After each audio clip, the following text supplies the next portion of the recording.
Ia dikenal sebagai preman pasar paling ditakuti. Keras, tak kenal ampun, hidupnya cuma soal uang dan kekuasaan. Tapi suatu malam hujan, hidupnya jungkir balik ketika ia menemukan dua anak kecil dibuang di pos kamling bersama sepucuk surat yang membuka luka lama dari masa lalunya. Masa lalu bersama seorang wanita yang pernah ia cintai, lalu hilang tanpa jejak. Kini, ia dihadapkan pada pilihan, membela dua anak yang ternyata memiliki darahnya sendiri, atau kembali jadi sosok bengis seperti dulu. Jika kamu adalah dia, mana yang akan kamu pilih? Tonton sampai habis, agar kita bisa mendapatkan ilmu kehidupan dari cerita ini. Jangan lupa like, komen, share, dan subscribe channel ini. Semoga yang subscribe diberikan kesehatan, rezeki yang melimpah barokah, dan dimudahkan segala urusannya. Amin. Mari kita mulai. Angin malam meniup sampah-sampah plastik di lorong sempit pasar. Lampu-lampu kios sudah dipadamkan sejak selepas Isya, meninggalkan jejak suram dan sunyi yang menempel di dinding-dinding lapak kayu yang sudah lapuk. Hanya beberapa suara tikus dan dengkuran orang mabuk yang tersisa menyatu dalam gelap yang malas bergerak di sudut barat pasar. Tepat di samping musala tua yang jarang dipakai, berdiri sebuah pos kamling kecil. Bangunannya ringkih, dinding kayunya sudah dimakan rayap, atap sengnya bolong di sana sini. Tapi malam ini, ada sesuatu yang asing di tempat itu. Sesuatu yang membuat dingin malam terasa lebih menusuk dari biasanya. Langkah kaki yang berat menyeret, kerikil-kerikil kecil, guntur. Lelaki bertubuh besar dengan jaket kulit kompang camping dan celana jeans penuh tambalan. Tangannya masih merah, bekas memukul. Matanya merah karena alkohol murahan yang baru saja ia telan di warung belakang pasar. Wajahnya keras, tatapannya seperti batu yang sudah lama lupa cara menangis. Semua orang di pasar mengenalnya preman keras kepala. Tangan besi, tak takut siapapun. Ia berjalan terhuyung menuju rumah petaknya. Tapi pandangannya menangkap sesuatu di pos kamling. Awalnya, ia tak peduli. Mungkin hanya gembel tidur, pikirnya. Tapi ada suara, sayup, lirih, tangis bayi. Guntur berhenti, tangis itu pelan, seperti tertahan, seolah tak ingin mengganggu malam, tapi terlalu sakit untuk disembunyikan. Dengan langkah malas dan rasa penasaran yang tak bisa ditahan, Guntur mendekat. Cahaya remang dari lampu jalan yang jauh menerangi bayangan samar dalam pos kamling itu. Ia melihat sesuatu yang bergerak, bayi dan seorang anak kecil meringkuk, memeluk bayi itu erat-erat sambil gemetar. "Hei," suara Guntur dalam dan kasar anak. "It's Manole," seorang gadis kecil, mungkin tak lebih dari 6 tahun. Matanya bengkak, bibirnya pucat. Ia tak menjawab, hanya memeluk adiknya lebih erat, seakan takut Guntur akan mengambil atau melukai mereka. Guntur mengernyit. "Apa-apaan ini? Siapa kalian?" Tak ada jawaban, hanya tatapan ketakutan dan suara bayi yang mulai menangis lebih keras. Guntur menarik napas panjang, mengusap wajahnya yang sudah penuh debu pasar dan bau arak. Ia melihat ke sekeliling, tidak ada siapa-siapa, bahkan suara tikus pun seolah berhenti. Matanya lalu menangkap selembar kertas yang dilipat rapi di atas tas kain usang di dekat kaki anak itu. Guntur mengangkatnya. Kertas itu lembab, namun masih bisa dibaca. "Untuk siapapun yang menemukan anak-anakku, maafkan aku. Aku tidak punya pilihan lain. Namanya Salsa. Dia kakak, bayi itu adiknya. Namanya Bayu. Aku harap kalian bisa menemukan rumah yang lebih baik daripada apa yang bisa kuberikan. Aku tidak ingin mereka melihat ibunya mati di hadapan mereka. Aku tidak ingin mereka tumbuh dalam ketakutan seperti yang kualami. Aku pernah mencintai seseorang, dan aku berharap jika Tuhan adil, orang itu yang akan menemukan anak-anakku. Maafkan aku terlalu hancur untuk bertahan. Guntur terpaku. Surat itu seperti hantaman palu ke dadanya. Ada sesuatu dalam tulisan tangan itu lembut, rapih, seolah ditulis dengan air mata. Dan kalimat terakhir membuat jantungnya berdegup tak wajar. Aku pernah mencintai seseorang. Lelaki keras seperti Guntur, bukan tipe yang mudah goyah. Tapi malam itu, ia berdiri membeku. Sementara angin mengibaskan ujung surat dan rambut anak kecil di depannya. "Ayahmu di mana?" tanyanya pelan. Nada suaranya jauh lebih lembut dari biasanya. Anak itu menggeleng perlahan. "Rumahmu?" Tak ada jawaban. "Namamu?" "Salsa." Anak itu mengangguk kecil. Guntur mendesah. Ia menatap langit, seolah meminta jawaban pada Tuhan yang selama ini ia abaikan. Ia bisa saja pergi, ia bisa saja pura-pura tak melihat. Tapi entah kenapa, kakinya tak bisa bergerak menjauh. "Ya udah, ikut gue," gumamnya. Salsa memandang, ragu. Tapi saat bayi dalam pelukannya merengek, ia akhirnya berdiri, masih memeluk adiknya erat. Guntur memutar mata. "Gue juga gak bakal gigit. Cepat, sebelum lo masuk angin." Mereka berjalan pelan. Guntur di depan, anak kecil itu mengikut. Di belakang, masih penuh curiga. Di dalam hatinya, Guntur mulai merasa ada yang aneh dengan malam ini. Dunia yang selama ini terasa kosong dan bisu, tiba-tiba saja terasa penuh suara. Dan untuk pertama kalinya setelah sekian tahun, ia merasa takut. Bukan takut pada musuh atau polisi, tapi takut bahwa dirinya mungkin akan berubah. Dan itu menakutkan bagi seorang preman yang terbiasa hidup tanpa arah. Malam kian larut ketika Guntur mendorong pintu rumah petaknya yang reot. Engsel pintu itu mengeluarkan suara cempreng, seperti jeritan tikus yang terjepit. Bau apek dan asap rokok menyeruak dari dalam, bercampur dengan aroma alkohol basi yang belum sempat dibersihkan dari lantai. Salsa berdiri di ambang pintu, menggenggam erat adiknya yang mulai terlelap. Wajah bocah itu terlihat ragu, tak tahu apakah yang mereka masuki ini rumah atau jebakan. Tapi mata Salsa juga tak bisa menyembunyikan lelah yang menumpuk. Matanya sembab, kakinya gemetar. Bayu yang dipelukannya sudah berhenti menangis, hanya sesekali mendengus kecil di balik kain tipis yang melilit tubuh mungilnya.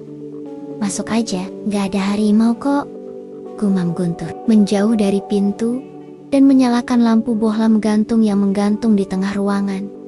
Cahayanya redup, dinding kayu penuh coretan dan paku-paku bekas gantungan. Sebuah kasur tipis di pojok ruangan dibiarkan tergeletak begitu saja, dikelilingi puntung rokok dan bungkus nasi padang sisa semalam. Di sebelahnya ada ember berisi air kotor sisa cucian yang belum disentuh 2 hari terakhir. Salsa melangkah pelan, menginjak lantai kayu yang berderit pelan di setiap langkahnya. Ia duduk di pojok ruangan, tetap memeluk adiknya. Guntur membuka lemari kecilnya. Di dalamnya hanya ada beberapa potong pakaian, 2 bungkus mie instan, dan 1 botol air mineral setengah isi. Ia memandang isinya sambil mengumpat dalam hati. "Gue ini preman, bukan panti sosial." Tapi bibirnya hanya mendesah. Ia mengambil sehelai jaket usangnya dan menyodorkannya ke anak kecil itu. "Pakai ini, biar nggak kedinginan." Salsa menerima jaket itu dengan tangan gemetar. "Terima kasih Om," kata itu Om, membuat dada Guntur sesak. Ia tidak terbiasa dipanggil begitu. Biasanya orang memanggilnya dengan takut.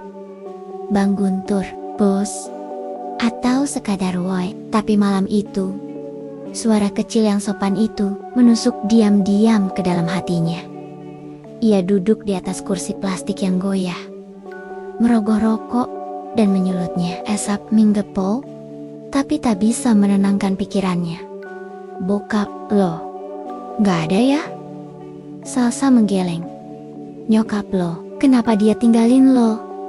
Salsa tak menjawab, matanya menunduk. Hanya Bayu yang meringkuk tenang dalam pelukannya.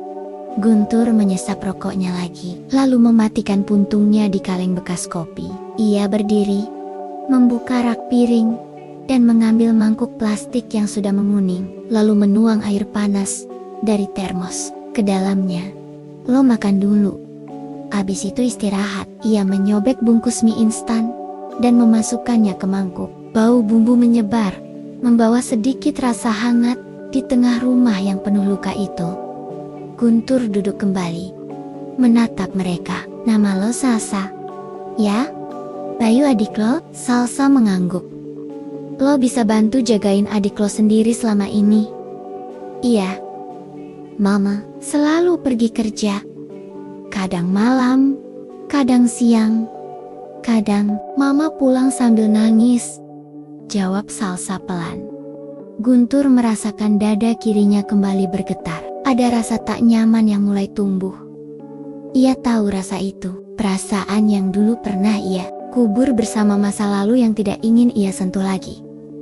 Lo tahu, mama lo pergi kemana sekarang?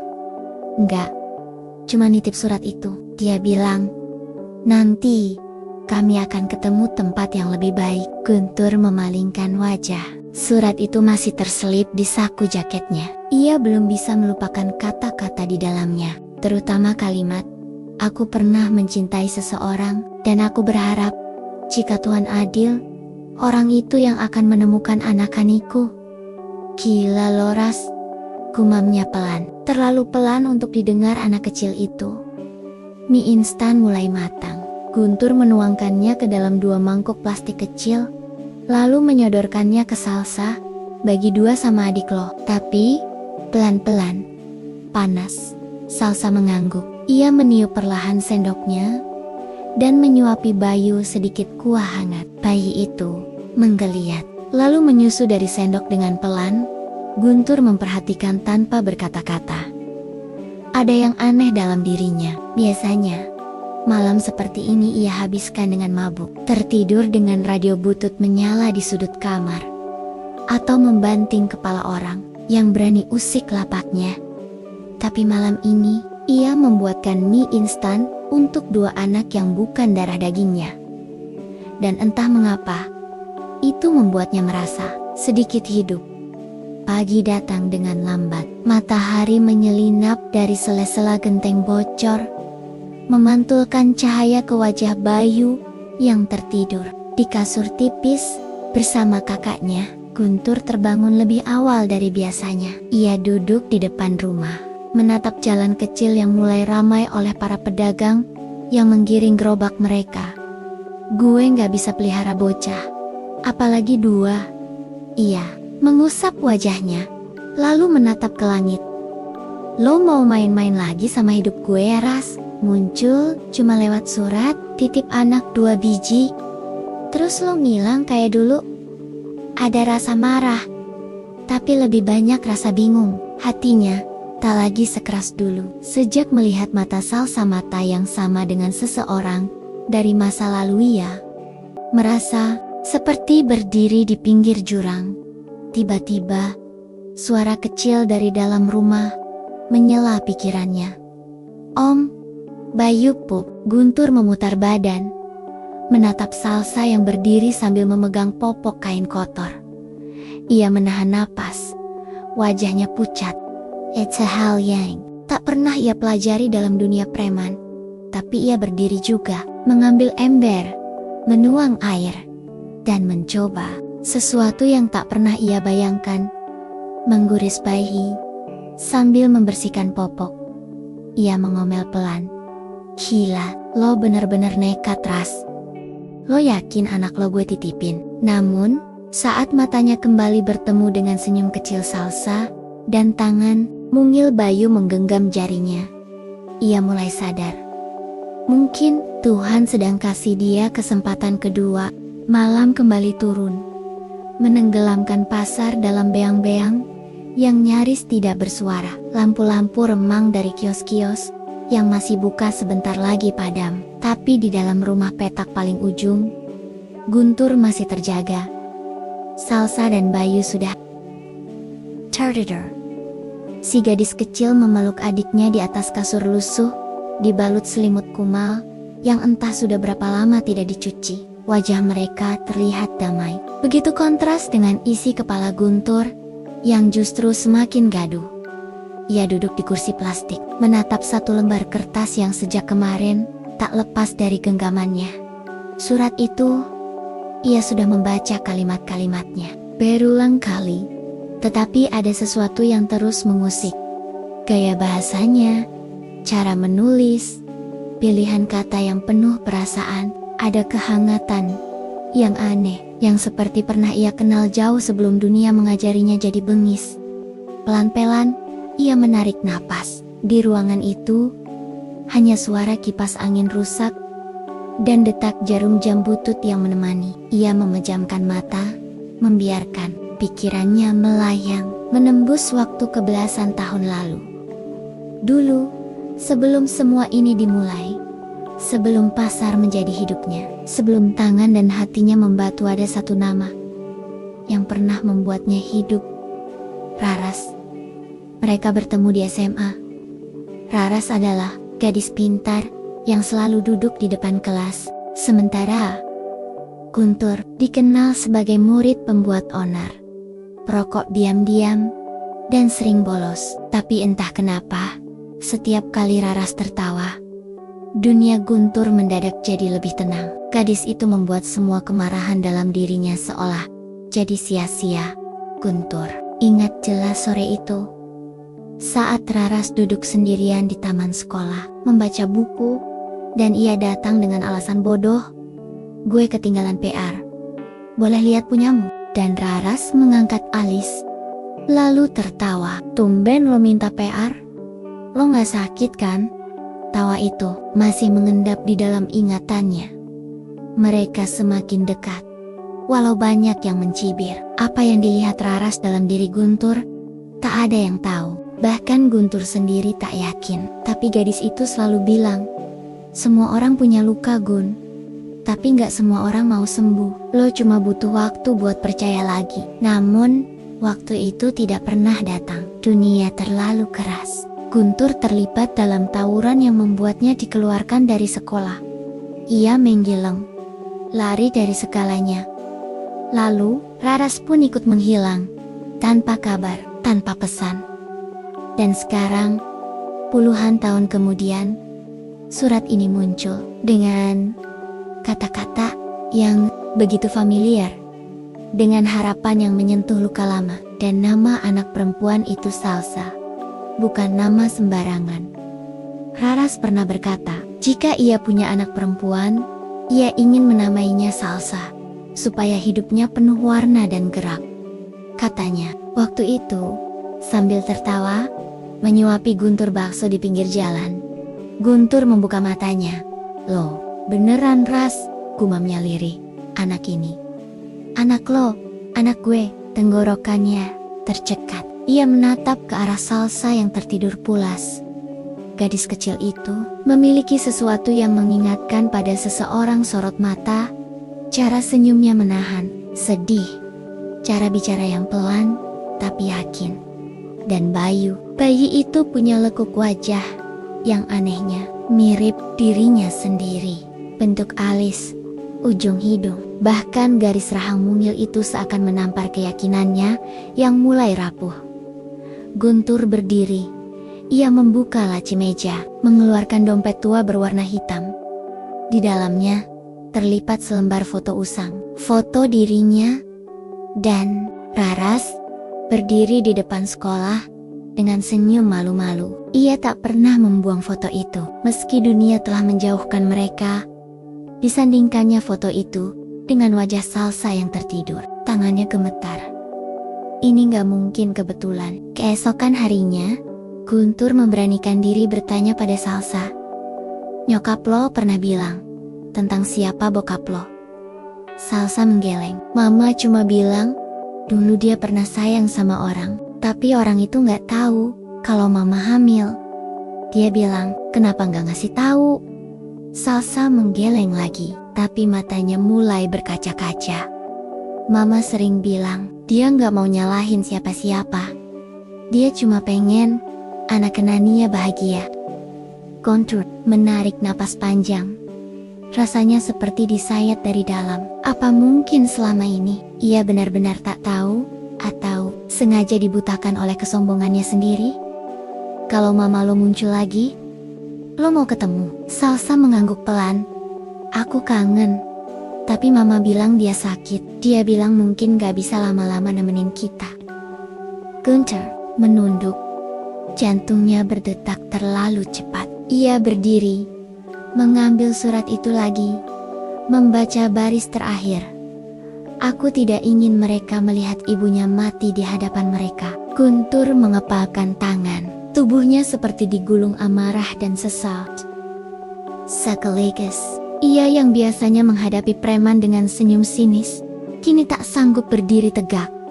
Ia merasa gagal. Sebagai pria, sebagai masa lalu. Dan mungkin sebagai ayah, tapi belum terlambat. Belum. Malam ketiga, saat Salsa dan Bayu sudah tidur, Guntur keluar. Ia mendatangi pasar lama, tempat dulu ia dan Rara sering sembunyi dari dunia. Ia bertanya pada orang-orang tua, para pemulung, tukang parkir, bahkan pengemis. Tak satu pun tahu di mana Raras. Tapi seorang gelandangan wanita yang bersembunyi di balik rongsokan mengenali nama itu. Raras, oh iya, yang sering duduk di bangku beton belakang masjid ya. Dia suka nangis, bawa 2 anak kecil. Terakhir aku lihat, dia jalan ke arah terminal. Malam-malam, kayak orang dikejar waktu. Guntur menelan ludah. Terminal, malam, dikejar waktu. Dia bilang apa-apa sebelum pergi. Cuma nitip anak-anak ke pos kamling. Terus bilang, semoga Tuhan kirim orang yang tepat. Langkah Guntur terasa berat ketika ia kembali ke rumah. Tapi kali ini bukan karena lelah, bukan karena alkohol, tapi karena masa lalu mulai menyeretnya. Kembali ke medan yang tak pernah ia siapkan. Ia berdiri di depan pintu, menatap ke dalam. Di sana, 2 anak kecil tertidur di kasur tipis, dalam ruangan yang kumuh, tapi untuk pertama kalinya terasa seperti rumah. Dan di dadanya, Guntur mulai menyadari, mungkin ini bukan kutukan, mungkin ini adalah kesempatan yang selama ini ia tunggu, tanpa ia sadari. Sudah seminggu berlalu, sejak malam Guntur menemukan 2 anak itu di pos kamling tua. Tapi waktu terasa melambat, seperti enggan bergerak. Setiap pagi, suara pasar tetap ramai.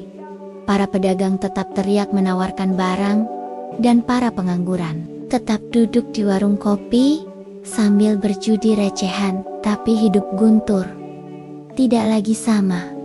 Ia bukan lagi sekadar preman pasar, setidaknya tidak 100%. Kini ada 2 makhluk kecil yang mengandalkannya untuk makan, tidur, dan bertahan hidup. Salsa mulai terbiasa dengan rumah petak Guntur, meski sempit dan kotor. Tapi ia tidak pernah mengeluh. Bahkan pagi-pagi sebelum Guntur bangun, gadis kecil itu kadang sudah menyapu lantai dan menyeduh air panas seadanya. Guntur yang bangun karena bau air panas dari termos sempat tertegun. "Halo, bangun. Jam berapa?" tanya Guntur. Matanya masih setengah terbuka. "Jam 5, Om." "Bayu pipes," jawab Salsa sambil duduk memandikan adiknya di baskom kecil. Guntur hanya mengangguk. Dalam hati, ia mengakui satu hal. Anak ini kuat. Terlalu kuat untuk ukuran usianya, dan ketabahan itu membuat Guntur merasa bersalah.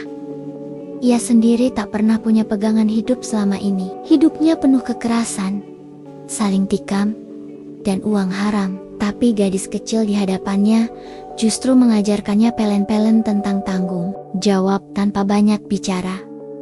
Hari itu, Guntur mengajak Salsa berjalan keliling pasar. Ia menggendong Bayu dengan kain jarik yang diberi oleh ibu warung sebelah. Sementara Salsa memegang tangannya. Orang-orang pasar menatap dengan berbagai ekspresi heran, curiga, bahkan ada yang terang-terangan menertawakan. "Wih, Guntur jadi babysitter sekarang ya. Hei, jangan-jangan ini trik baru biar tukang pasar kasihan, ngemis gaya baru. Tertawa pecah di beberapa sudut, tapi Guntur hanya diam.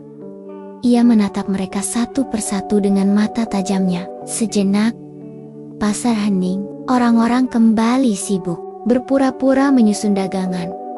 Salsa menatap Guntur dengan wajah bingung. Kenapa mereka ngomong gitu, Om? Guntur mengusap kepala Salsa pelan. Karena mereka belum ngerti. Tapi lama-lama juga bakal ngerti. Salsa mengangguk pelan. Wajahnya masih bingung. Tapi ia tidak bertanya lagi. Ia menggenggam tangan Guntur lebih erat. Mereka mampir ke warung Burini, penjual nasi uduk yang terkenal di sudut pasar. Guntur sudah lama tak jajan di situ biasanya. Ia cuma datang kalau mau minta rokok atau ngutang kopi. Burini memandang mereka dengan tatapan heran. Tumben lo bawa anak Gun.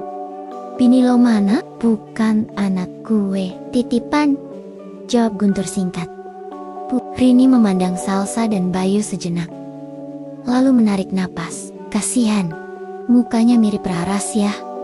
Guntur terdiam. Urat di pelipisnya menegang. Ia menatap Burini dengan pandangan tajam.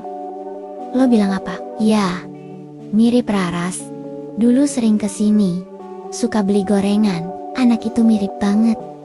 Guntur menunduk. Ada sesuatu di dalam dadanya yang bergolak. Ia tahu ini bukan kebetulan, Bu. Rini kembali bicara pelan. Raras pernah kesini beberapa bulan lalu. Mukanya pucat. Dia beli nasi bungkus 2, terus nangis di depan warung. Tapi waktu kutanya kenapa, dia cuma bilang, saya nyesel, tapi hidup harus jalan. Terus dia pergi, gak pernah kelihatan lagi. Guntur menggenggam sendok plastik. Di tengganya, perasaan bersalah, marah, dan kehilangan menumpuk dalam diam. Salsa mengangkat wajahnya. Om kenal Mama? Guntur terdiam. Ia tak siap menjawab pertanyaan itu. Dulu, iya, tapi udah lama banget. Salsa tersenyum kecil. Mama bilang, dulu pernah punya teman cowok yang suka bikin Mama senyum. Tapi Mama juga bilang, cowok itu suka marah-marah. Guntur tertawa kecil. Kayaknya itu gue deh. Salsa tertawa juga, dan tawa kecil itu tawa satu anak kecil yang pernah ditinggalkan dunia menggema. Jauh di dalam hati Guntur.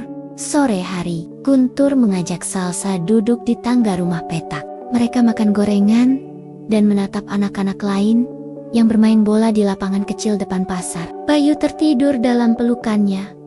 Tenang dan hangat, Om, ujar Salsa pelan. Kalau Mama nggak balik, Om bakal buang aku sama Bayu juga. Pertanyaan itu menghantam lebih keras dari pukulan manapun yang pernah ia terima. Guntur menoleh cepat. Wajah Salsa serius, tidak sedih, tidak juga memelas. Hanya berharap. Guntur menarik napas dalam-dalam. Enggak, Om gak bakal buang kalian. Kenapa? Karena mungkin Om juga udah terlalu lama dibuang. Salsa memandang Guntur dengan mata yang dalam. Ia tidak mengerti sepenuhnya, tapi ia mengangguk pelan. Kemudian, ia bersandar di lengan Guntur. Kalau gitu, boleh nggak aku panggil Om Ayah? Guntur membeku. Dunia di sekitarnya mendadak hening. Suara pasar, tawa anak-anak, teriakan tukang es. Semua lenyap. Hanya suara napas Bayu dan detak jantungnya sendiri yang terdengar di telinganya. Kenapa kamu mau panggil Om begitu? Tanyanya perlahan. Karena Ayah, katanya orang yang selalu jaga kita. Dan aku rasa Ayah itu bukan soal darah, tapi soal siapa yang mau tinggal. Guntur menatap langit. Air matanya menggenang, tapi tak tumpah. Ia hanya mengusap kepala Salsa pelan. Kalau gitu, mulai sekarang, Om bakal jadi ayah buat kalian. Malam itu, di rumah petak tua dengan dinding kayu berlubang dan lantai yang berderit setiap diinjak, lahir sebuah keluarga baru. Bukan karena darah, bukan karena nama, tapi karena pilihan untuk tidak menyerah, Guntur memandangi dua anak kecil yang tidur berdampingan di kasur. Ia menghela napas panjang, lalu berbisik dalam hati, "Lo nggak usah balik, Ras. Tapi kalau anak-anak ini aman, mungkin gue bisa maafin lo." Matahari belum tinggi saat Guntur menyusuri lorong-lorong sempit di belakang pasar, tempat bau amis ikan dan sisa sayur membusuk bersatu dengan udara lembab pagi. Lorong itu bukan tempat asing baginya. Ia sudah hafal setiap tikungan, setiap rumah, kayu berjeruji, bahkan retakan di tembok-temboknya. Tapi hari ini, langkahnya tidak lagi untuk menagih utang atau mencari preman saingan. Hari ini, ia mencari jejak Raras. Sudah 5 hari sejak Salsa memanggilnya ayah untuk pertama kalinya, dan sejak itu, dunia Guntur Pelen-Pelen berubah. Ia sudah bukan Guntur yang dulu, si preman bengis yang dikenal karena gebukannya yang tidak pandang bulu. Kini setiap pagi, ia membuatkan teh manis untuk Salsa, menggendong Bayu ke tukang pijat bayi, belajar membuat bubur bayi meski hasilnya lebih mirip lem.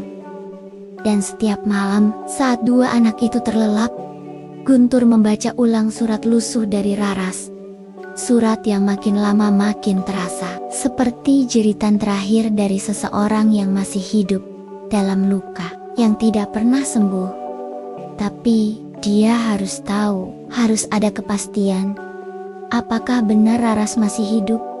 Apakah benar Salsa dan Bayu adalah darah dagingnya? Dan yang paling menghantui jika benar, kenapa dia ditinggal begitu saja? Pencariannya dimulai dari lorong belakang musala tua dekat pos kamling. Di sanalah, menurut cerita, seorang gelandangan Raras terakhir terlihat. Ia bertanya pada seorang nenek pemulung yang tengah memilah kardus di dekat selokan. "Nek, pernah lihat wanita bawa bayi dan anak kecil umur 30-an? Rambut hitam, jalan agak pincang mungkin?" Nenek itu menatapnya dengan mata keruh, lalu menggeleng perlahan. "Orang lewat sini banyak, Nak, tapi kalau yang bawa bayi, kayaknya pernah. Sekitar 2 minggu lalu, dia nangis, duduk di tangga musala, terus pergi buru-buru. Sendirian.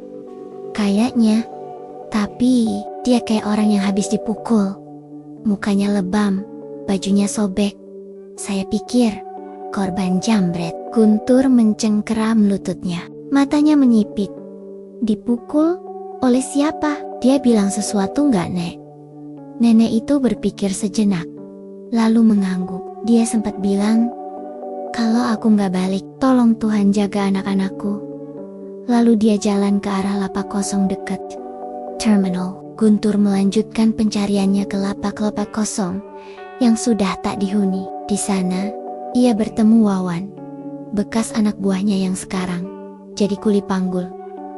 "Bang Guntur, lah, ngapain kesini?" "Gue nyari orang, Wan." "Orang siapa?" Guntur menunjukkan foto lama Raras. Foto usang yang ia simpan dalam dompet bertahun-tahun. Wawan memandangi foto itu lama, lalu mengangguk pelan. Iya, gue pernah lihat. Gue kira dia orang gila, jalan sambil bawa bayi dan cewek kecil, matanya kosong, kayak gak sadar sama sekeliling." Dia ngelirik ke arah gue, terus jalan ke bawah jembatan. "Bawah jembatan?" Wawan menunjuk arah utara pasar, ke jalur rel dan kolong jembatan lama yang sekarang dihuni para pengemis dan pelarian. "Bang, lo yakin mau ke sana? Itu tempat orang-orang buangan, banyak yang hilang ke situ. Gak balik." Guntur menatap Wawan dengan sorot tajam.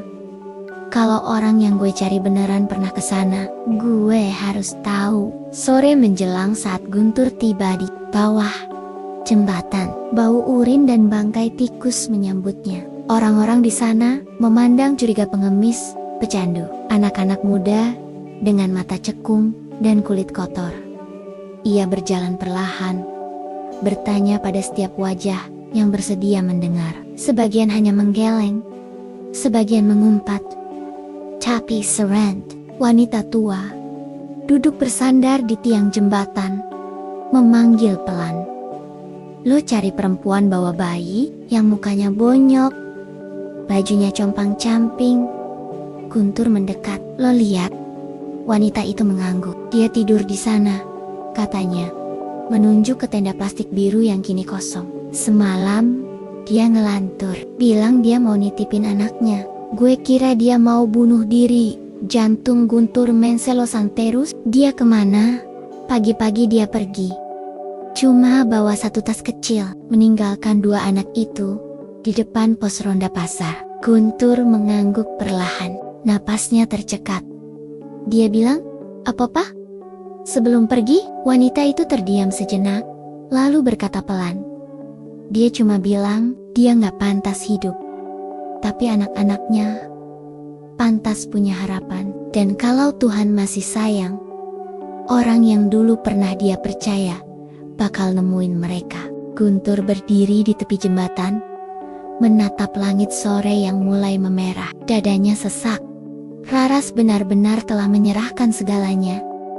Ia menutup matanya, mencoba mengingat wajah wanita itu, tertawa kecil saat mengikat rambutnya dengan pita kuning. Duduk di atas motor Guntur sambil menyanyikan lagu-lagu usang dari radio.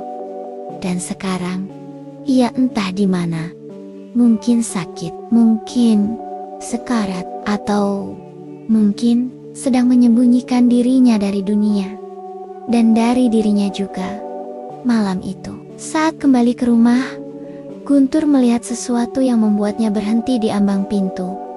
Salsa duduk di lantai, tangannya menggambar di atas selembar kardus. Di sebelahnya, Bayu tidur di dalam keranjang pakaian. Gambar di kardus itu sederhana.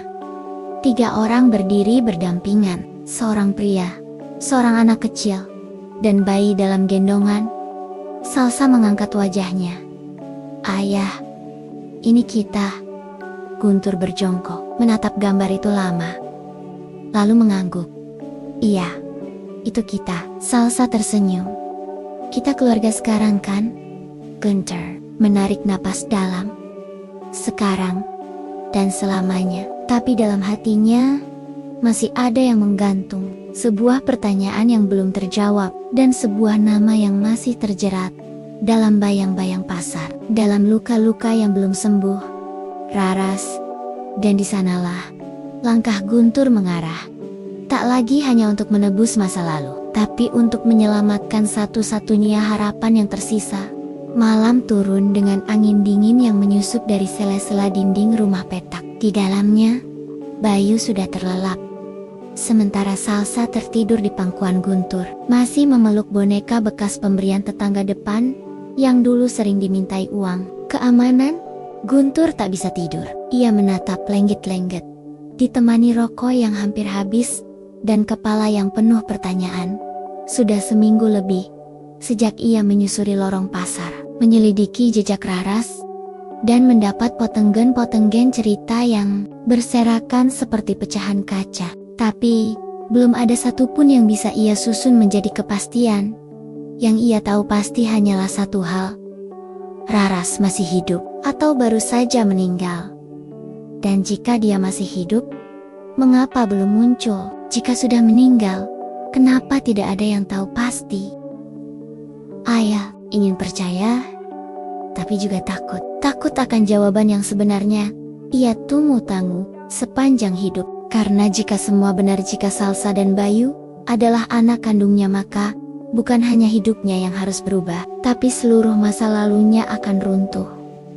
Pagi itu, pasar mulai sibuk saat Guntur pergi ke kantor kelurahan. Ia membawa sehelai surat dari saku belakang celana. Surat dari Raras yang ia fotokopi semalam. Ia mengetuk meja petugas dengan pelan. "Saya mau tanya, bisa bantu cari data warga atas nama Raras?" Nama lengkap, Raras Widianingrum. Petugas itu mengangkat wajah, tampak jengkel karena terganggu sarapan buburnya. "Raras Widianingrum? Banyak tuh, Pak." "Warga mana?" "Gak tahu pasti, tapi terakhir dia tinggal dekat pasar. Mungkin pernah masuk data bantuan, atau pernah rawat inap di puskesmas." Petugas itu menghela napas, lalu mulai membuka komputer tua yang mendesis pelan. Ia mengetik lambat, satu jari satu huruf. Raras, Widyaningrum. Klik. Beberapa nama muncul. Ini ada 3 nama, satu tinggal di RW 5, satu di RW 2, satu lagi. Oh, ini menarik. Ada catatan. Dirawat di panti perlindungan perempuan, dikirim oleh aparat. Katanya, korban KDRT dan tekanan psikis berat, jantung Guntur berdetak kencang. Yang itu, boleh saya lihat? Maaf, data lengkapnya rahasia. Tapi kalau Bapak anggota keluarga, bisa minta surat izin dari RT atau RW tempat tinggal terakhir. Guntur mengepal tangan. Gue nggak punya itu. Kalau gitu, saya nggak bisa bantu. Guntur menahan emosi, ingin sekali membanting meja itu. Tapi bukan pasar ini. Bukan saat ada anak kecil menunggunya pulang. Ia menarik napas, menunduk, lalu berkata lirih. Kalau saya bilang, dia itu mantan saya. Dan mungkin ibu dari 2 anak kecil yang sekarang saya rawat. Lo bisa bantu gue, Mas? Pechigas itu terdiam. Tatapannya berubah. Lalu, ia menuliskan alamat di secari kertas. Ini alamat pantinya. Tapi, kalau ketahuan saya kasih tahu, bisa repot. Jadi jangan bilang dari saya. Guntur menggenggam kertas itu. Makasih, beneran. Panti itu terletak di pinggir kota. Bangunannya sederhana, dengan pagar besi dan papan nama yang sudah pudar. Rumah teduh hati ibu, dari luar terlihat seperti rumah biasa. Tapi suasananya tenang, terlalu tenang. Guntur berdiri di depan pagar, menatap rumah itu lama. Tangannya berkeringat, langkahnya terasa berat. Akhirnya, ia mengetuk pintu.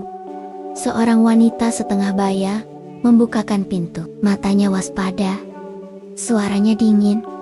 Bisa saya bantu? Saya nyari seseorang, namanya Raras Widyaningrum. Wanita itu menatap tajam.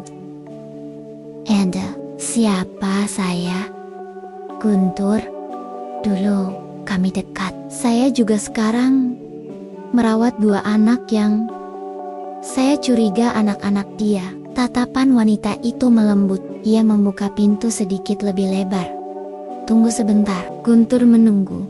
Jantungnya berdetak cepat. Makin lama makin kencang. Beberapa menit kemudian, wanita itu kembali. Wajahnya muram. Maaf, Raras tidak di sini lagi. Guntur merasa dunia berhenti berputar. Maksudnya, dia keluar seminggu lalu. Katanya, dia sudah tak punya waktu lama. Dia bilang, dia ingin menyerahkan semuanya pada orang yang dia percaya. Kemana dia pergi? Wanita itu ragu. Saya tidak boleh kasih tahu. Tapi, dia meninggalkan. Ini. Ia menyodorkan sebuah surat berwarna kuning. Dilipat rapi dan tertutup pita lusuh. Nama Guntur tertulis dengan tinta yang nyaris pudar. Dengan tangan gemetar, Guntur membukanya. Tulisan tangan Raras masih sama. Rapi, lembut, dan kali ini penuh perpisahan. Gun, kalau surat ini sampai ke tanganmu, berarti aku sudah terlalu jauh untuk kembali. Tapi aku senang karena anak-anak kita akhirnya bersamamu. Maaf karena aku tak pernah bilang dari dulu. Aku takut kamu benci, takut kamu sudah berubah. Tapi selama aku hidup, aku gak pernah benar-benar berhenti percaya bahwa kamu, entah bagaimana, akan jadi tempat pulang mereka. Salsa, mirip kamu waktu kecil, keras kepala, tapi punya hati. Bayu, dia lahir saat hidupku paling kacau, tapi mereka berdua adalah alasan aku bertahan sejauh ini. Aku kena kanker, Gun. Sudah stadium lanjut. Aku gak punya waktu banyak. Aku gak mau anak-anak lihat aku hancur pelan-pelan. Aku ingin mereka ingat aku sebagai ibu yang pergi karena cinta, bukan karena kalah. Jagain mereka ya. Mereka bukan cuma anak-anakku. Mereka juga anakmu. Maaf, untuk semua luka, dan terima kasih karena pernah jadi bagian dari cerita yang paling aku cintai. Rara surat itu gemetar di tangan Guntur. Lengket, sore di atas panti terasa runtuh. Tak ada kata-kata yang bisa keluar dari mulutnya. Tak ada umpatan, tak ada amarah, hanya diam. Air mata mengalir pelan. Bukan karena ia lemah, tapi karena ia terlambat. Raras mungkin masih hidup. Tapi waktu tak lagi berpihak. Dan kini, semua beban, semua luka, semua janji jatuh ke tangannya. Langit mendung saat Guntur kembali ke rumah petak, memeluk surat terakhir dari Raras di balik jaketnya. Angin sore membawa bau tanah basah dan suara klakson pasar yang bersahutan. Tapi bagi Guntur, semua itu tak terdengar. Kepalanya berdengung, napasnya pendek, matanya merah bukan karena debu, tapi karena perasaan yang tak bisa ia urai. Di balik pintu rumahnya, Salsa dan Bayu menunggu. Gadis kecil itu langsung berdiri saat mendengar pintu dibuka. "Ayah, dari mana aja?"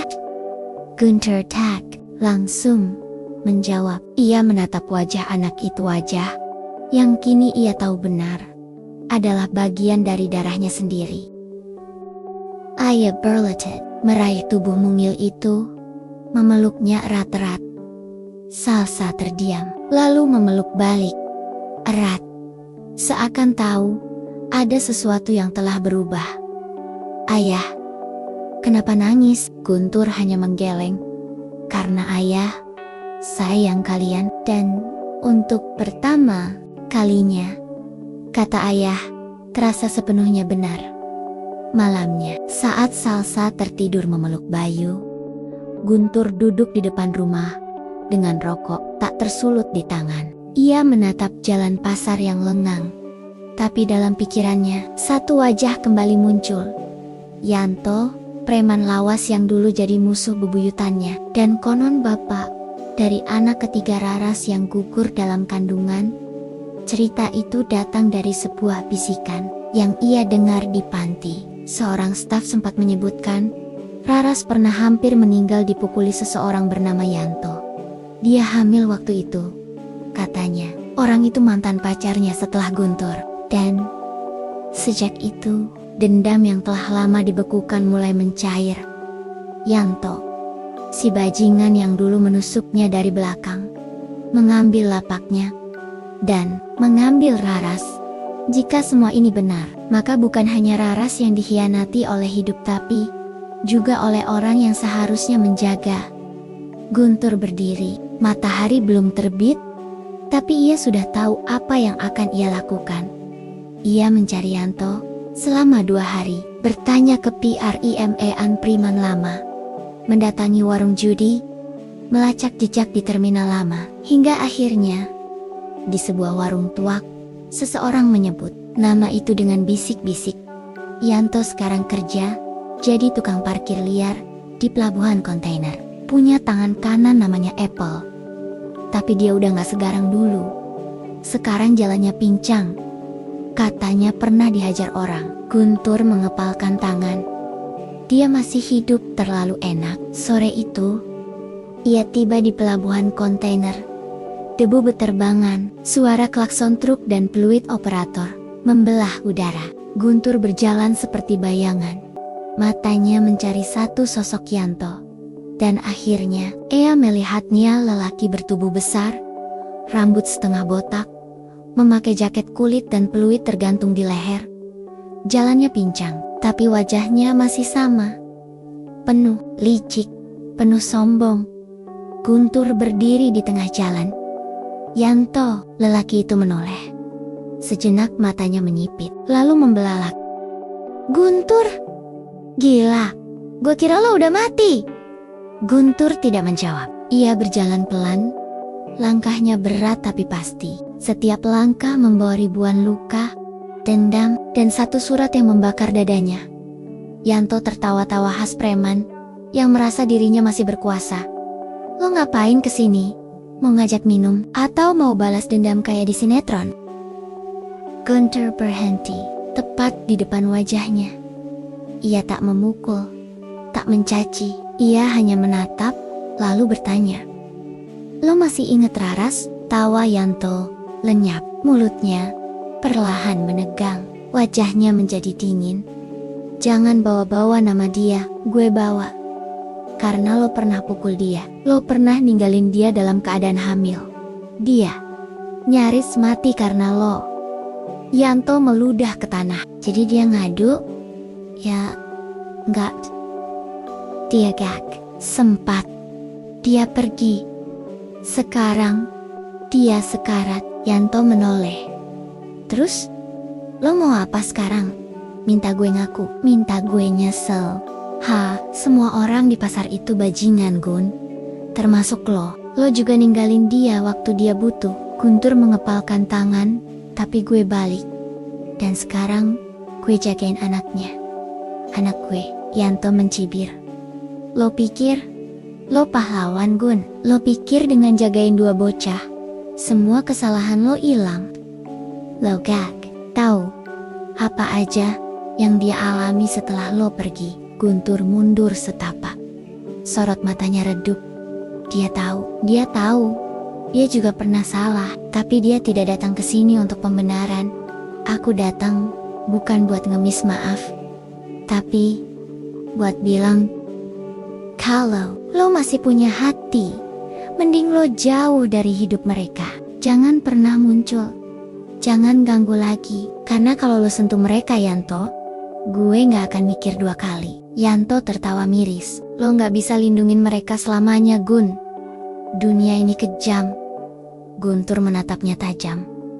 Mungkin, tapi kali ini dunia yang kejam itu bakal ketemu lawan. Malam itu, Guntur pulang dengan tubuh letih, tapi ada kelegaan dalam langkahnya. Dendam tak sepenuhnya padam, tapi ia memilih meletakkannya. Bukan karena ia lemah, tapi karena kini ada dua jiwa kecil yang butuh sosok utuh. Bukan sosok yang terus memelihara luka.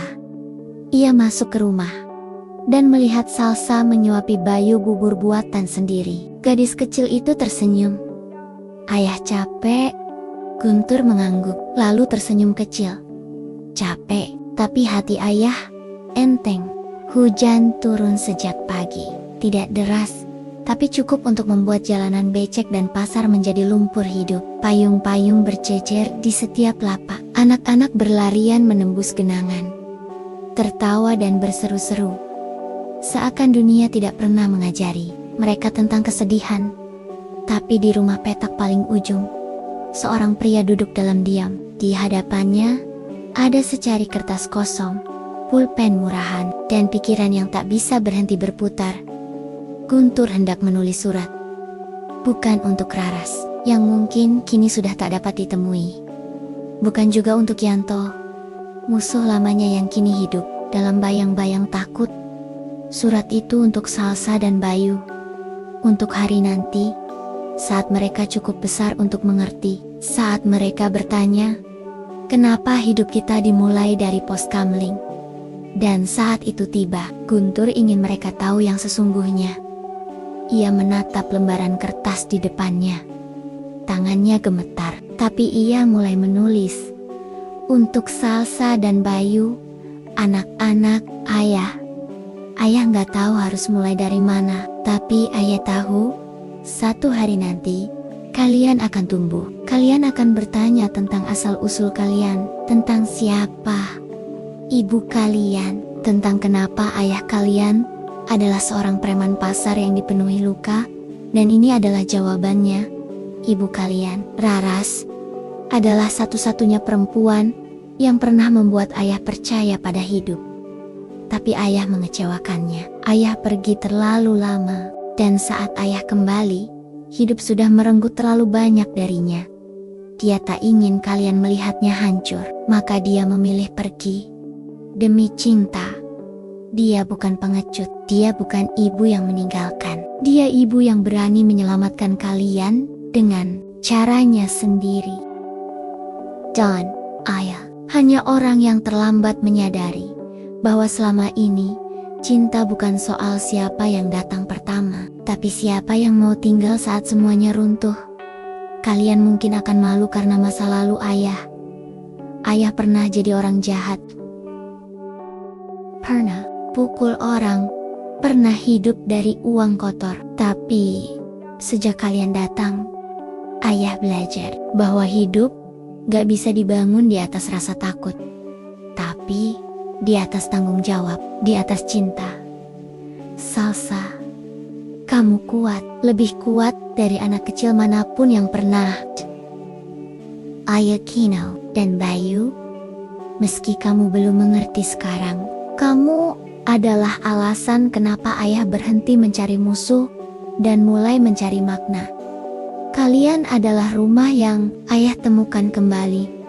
Dan kalau satu hari nanti ayah udah gak ada, jangan teruskan jejak ayah, tapi teruskan cinta yang ayah terima dari kalian, karena itu satu-satunya warisan yang layak dibawa. Dengan cinta dan penyesalan yang dalam. Ayah tinta di kertas itu nyaris luntur oleh tetesan air mata. Guntur tak sadar kapan ia mulai menangis, tapi ia tak menyeka wajahnya. Ia hanya menatap lembaran itu lama, lalu melipatnya pelan dan memasukkan ke dalam amplop. Ia menulis di bagian depan, "Buka saat kalian cukup kuat untuk tahu kebenaran." Hari-hari setelahnya, hidup berjalan lambat tapi pasti. Guntur mulai bekerja. Pagi-pagi bukan lagi sebagai penarik uang keamanan atau penagih lapak, tapi sebagai pengangkut barang di pasar induk. Ia menolak uang haram, menolak minuman keras, menolak pukulan. Para preman lama mentertawakannya. Guntur berubah. Guntur jadi ustad. Tapi ia hanya diam, karena setiap malam saat melihat Salsa tertidur sambil menggenggam tangan Bayu, ia merasa cukup. Namun, badai belum sepenuhnya reda. Suatu sore, saat ia baru pulang kerja, seorang anak laki-laki muncul di depan rumah. Lusuh, kurus, mata sayu. "Om Guntur?" "Iya, ada yang nitip surat buat Om." Anak itu menyodorkan amplop kusam, lalu pergi tanpa menoleh. Guntur membukanya. Di dalamnya, satu lembar kertas dengan tulisan tangan yang dikenalnya. "Gun, aku di rumah sakit. Kankerku menyerang lagi. Mungkin ini terakhir. Tapi aku ingin kamu datang, biar kita tutup kisah ini gak dengan perpisahan." Raras Guntur berdiri. Dunia seperti berhenti. Salsa mendekat. "Ayah." Guntur menatap anak itu. Ia tahu apa yang harus ia lakukan. "Salsa, kamu jagain Bayu ya. Ayah harus pergi sebentar." "Tapi ayah balik." "Ayah janji." Salsa mengangguk, meski wajahnya diliputi kekhawatiran. Di rumah sakit kota, lorong-lorong sunyi menyambut Guntur. Bau obat menyengat, suara monitor berdetak pelan. Di ruang rawat paling ujung, ia melihat Raras. Wajahnya pucat, tubuhnya kurus, rambutnya hampir habis, tapi senyumnya masih sama. Guntur akhirnya datang juga. Guntur melangkah pelan, berdiri di sisi ranjang, dan untuk pertama kalinya dalam 20 tahun, ia memegang tangan Raras lagi. Raras memejamkan mata. "Makasih, karena jaga mereka. Aku yang harusnya minta maaf karena ninggalin lo." Raras tersenyum lemah. "Tapi kamu balik, itu yang penting." Lalu, tanpa aba-aba, mesin monitor berdetak lebih lambat. "Napas?" Raras tersendat. Guntur memanggil dokter, suster datang. Tapi semuanya berjalan cepat, terlalu cepat. Dan dalam sunyi itu, Raras pergi dengan senyum. Malam itu, Guntur duduk di tepi ranjang rumah sakit, menggenggam tangan yang kini dingin. Ia tak menangis, hanya diam, menyimpan semuanya di dada. Dan saat pulang, ia membawa satu nama, satu janji, dan satu tujuan hidup yang baru: menjaga cinta yang ditinggalkan Raras. Dengan seluruh jiwa. 7 hari setelah kepergian Raras, Guntur berdiri diam di depan sebuah makam sederhana yang ditandai nisan kayu dan taburan bunga melati. Langit pagi cerah, tak ada suara selain kicauan burung dan gemerisik daun yang tertiup angin. Ia tidak membawa banyak, hanya sebungkus kecil bunga dan selembar foto tua gambar mereka berdua. Dulu, saat dunia masih terasa utuh. Gue janji, Ras, anak-anak gak akan kekurangan cinta. Gumamnya pelan. Ia menunduk, mengelus nisan itu dengan penuh hormat, lalu berdiri, membetulkan kerah kemejanya yang mulai kusam. Kini ia bukan lagi preman bertampang angker, tapi pria dewasa yang memikul tanggung jawab. Sepulang dari pemakaman, Guntur langsung menuju sebuah ruangan kecil di balai warga. Ia sudah menyewa tempat itu sejak beberapa minggu lalu. Kini, di papan depannya tertulis besar, "Paut rasa sayang untuk Salsa, Bayu, dan teman-temannya." Iya, sebuah paut.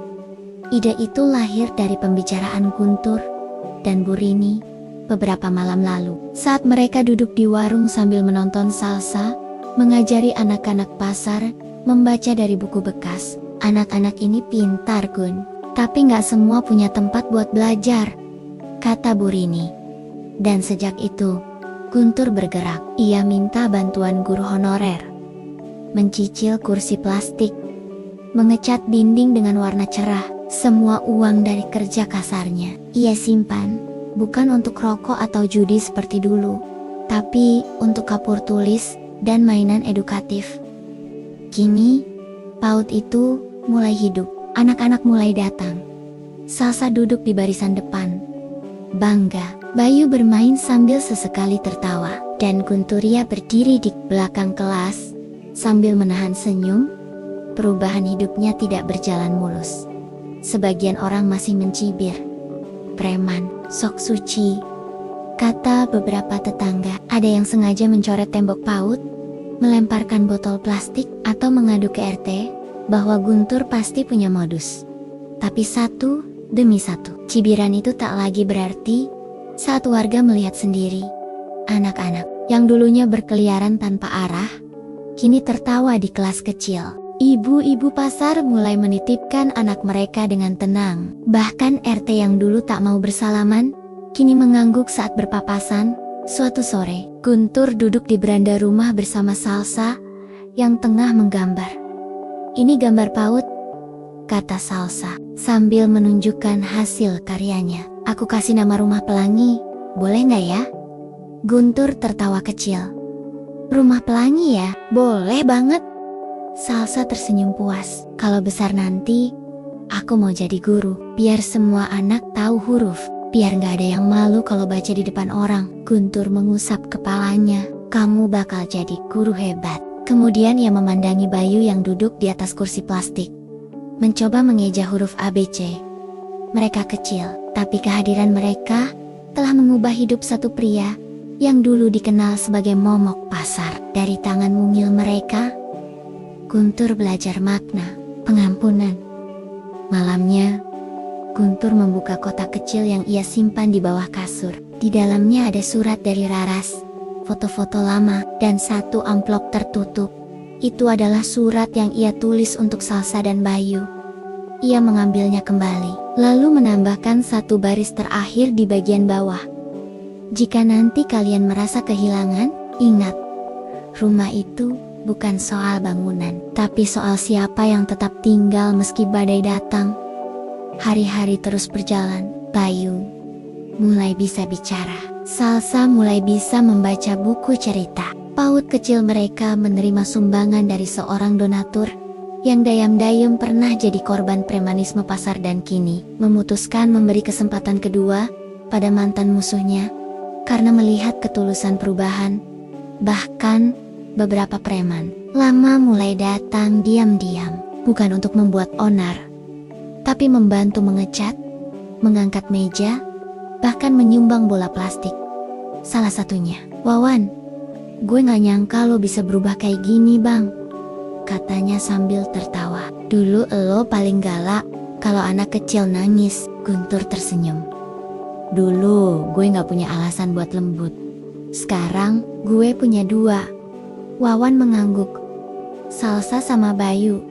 Bukan cuma mereka, tapi semua anak yang ngerasain sakit karena orang dewasa yang egois. Malam terakhir di bulan itu, Salsa memberikan sebuah buku gambar kecil ke Guntur. Di dalamnya, gambar mereka bertiga, dirinya, Bayu, dan Guntur. Di atas mereka ada pelangi besar, dan tulisan di bawahnya berbunyi, "Kita bukan keluarga biasa, tapi kita saling punya." Itu lebih dari cukup. Guntur menatap gambar itu lama, lalu memeluk anak itu erat. Dalam pelukannya, ia tahu, hidup tidak bisa diperbaiki dalam semalam, tapi hidup bisa dibangun ulang, asalkan ada yang bersedia, mulai dari luka paling dalam. Tahun-tahun berlalu seperti daun yang gugur satu persatu. Tak ada suara keras, hanya waktu yang diam-diam menyapu usia. Pasar kini tak lagi sekeras dulu. Beberapa lapak berubah jadi toko kecil dengan cat warna pastel. Jalanannya sedikit lebih bersih dan orang-orang mulai tersenyum sedikit lebih sering. Di tengah perubahan itu, nama Guntur pelan-pelan berubah. Dulu disebut dengan gemetar, Bang Guntur yang jago pukul orang. Kini disebut dengan hormat, Pak Guntur dari Paut Pelangi. Suatu pagi yang cerah, Salsa, kini berusia belasan tahun, mengenakan seragam sekolah menengah pertama. Ayah berdiri di depan cermin, membetulkan dasi birunya. "Ya, lihat dong," katanya sambil memutar tubuhnya. Guntur duduk di kursi, menyeduh teh. Rambutnya kini mulai memutih. Garis-garis di wajahnya bertambah, tapi sorot matanya jauh lebih tenang dari tahun-tahun silam. "Wah, anak ayah udah jadi gadis," ucapnya bangga. Salsa tersipu lalu mendekat, mengambil sesuatu dari dalam tasnya. "Ayah, ini buat ayah." Ia menyerahkan sebuah piagam. Di atasnya tertulis, "Penghargaan untuk sosok inspiratif dalam perubahan sosial." Guntur menatap piagam itu, kaget. "Ini dari mana?" "Dari sekolah. Mereka tahu cerita ayah tentang PAUD, tentang ibu, tentang semua hal yang ayah lakukan buat kita." Air mata menggenang di mata Guntur. Ia tertunduk. Dulu, ia dipanggil ke kantor polisi karena pukul orang. Kini, namanya dibacakan di podium sebagai inspirasi. Beberapa hari kemudian, Bayu yang kini mulai duduk di bangku sekolah dasar, membawa pulang tugas dari sekolah, menulis tentang pahlawan dalam hidupku. Guntur membaca tulisannya malam itu. Tangannya gemetar. Di tulisan itu tertulis, "Pahlawan dalam hidupku adalah ayah. Karena ayah bukan orang yang sempurna, tapi ayah selalu berusaha jadi orang baik," kata ibu di dalam suratnya. "Ayah adalah cahaya saat hidup kami gelap, dan sekarang ayah adalah matahari di rumah kecil kami." Guntur tak bisa menahan tangisnya malam itu. Ia menangis seperti anak kecil.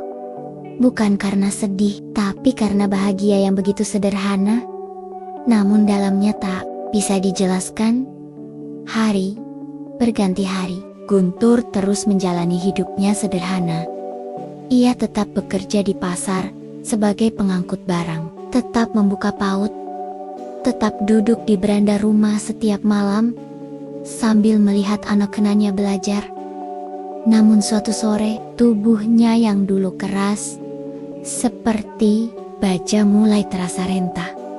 Dadanya sesak, napasnya berat. Dokter menyarankan ia banyak istirahat. Umur bukan buat dipaksa, Pak Gun, tapi buat dinikmati. Ia tertawa kecil mendengar itu. "Dulu gue maksa hidup buat diri sendiri. Sekarang, hidup gue buat mereka." Malam itu, ia duduk di depan rumah, menatap langit berbintang. Di pangkuannya, ada kotak kayu kecil. Ia memanggil Salsa dan Bayu. Duduk sini kalian, mereka duduk. Guntur membuka kotak itu. Di dalamnya ada surat terakhir dari Raras. Foto keluarga pertama mereka bertiga. Surat yang dulu ditulis Guntur untuk masa depan mereka. Salsa membaca surat itu perlahan. Air matanya mengalir. Bayu Tak berkata-kata, hanya menggenggam tangan ayahnya erat-erat. Ayah, ini semua luar biasa, bisik Salsa. Guntur tersenyum. Nak, kalian harus ingat, dulu ayah bukan siapa-siapa, tapi karena cinta, ayah belajar jadi manusia.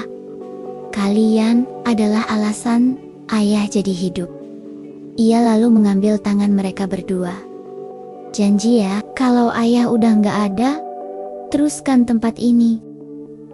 Jangan biarin anak-anak lain tumbuh tanpa harapan. Jangan biarin dunia keras menelan mereka kayak dulu hampir menelan ayah. Mereka mengangguk erat.